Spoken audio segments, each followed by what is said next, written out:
Global Typhoon, Chairman TV. Weather update. Helping homeless people. Please subscribe.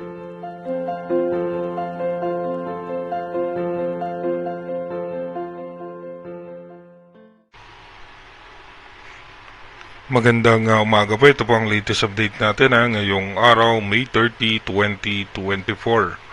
Umiiral nga po ngayon sa ating bansa itong southwest monsoon o yung habagat at posibleng magdala nga po ito ng makulimlim na kaulapan na may biglaang pagbuhos ng pag-ulan sa Ilocos Region, Zambales, Bataan, Occidental Mindoro, and Palawan. Sa may Batanes naman at Babuyan Island, apektado naman po yan ng frontal system at meron nga po tayong low pressure area na nasa labas nga po ng Philippine Area of Responsibility, pero ito nga po mababa naman ang tsansa na pumasok sa ating bansa dahil posible nga po itong maging bagyo at sa China nga po ang punta nitong nasabing sama ng panahon. At ay naman po sa latest update ng ating advanced weather forecast, lalong-lalo na nga pagpasok ng June, probably mga June 4 or 3 pataas, ay sunod-sunod na nga po na posibleng makaranas tayo ng mga pag-ulan dahil nga po sa habagat at yung frontal system. Dito naman po sa ating rain map animation, mapapansin naman po natin na posible nga mamayang alas 9 ng umaga, magiging makulimlim ang kaulupan ng halos buong Luzon, kasama na rin ang southern Luzon. At pagdating naman po ng alas 12 ng tanghali, ganun pa magiging possible scenario natin. At pagdating naman po ng alas 3 ng hapon, makulimlim na kaulapan pa rin po yung ating halos buong Luzon, kasama na po dyan ng Metro Manila.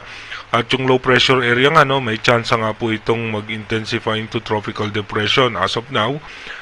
At pagdating naman po ng alas 6 ng gabi, ganun pa rin po makulimlim ang kaulapan ng ating bansa. At pagdating naman po ng alas 10 ng gabi, may chance po ng pagulan sa may parte ng Cagayan Valley, Ilocos Region.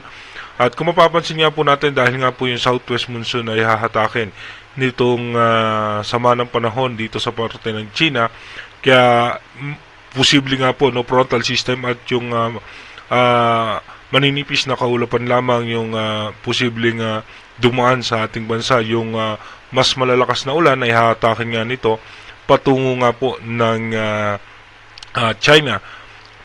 Dumako na nga po tayo sa ating advanced weather forecast. Dito nga po sa ating advanced weather forecast, bukas nga po ay May 31.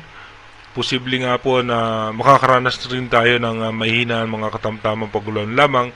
Dahil kung mapapansin nyo nga po, yung ulan na daladala ng habagat ay hahatakin nga nitong sama ng panahon dito nga po sa may parte ng China.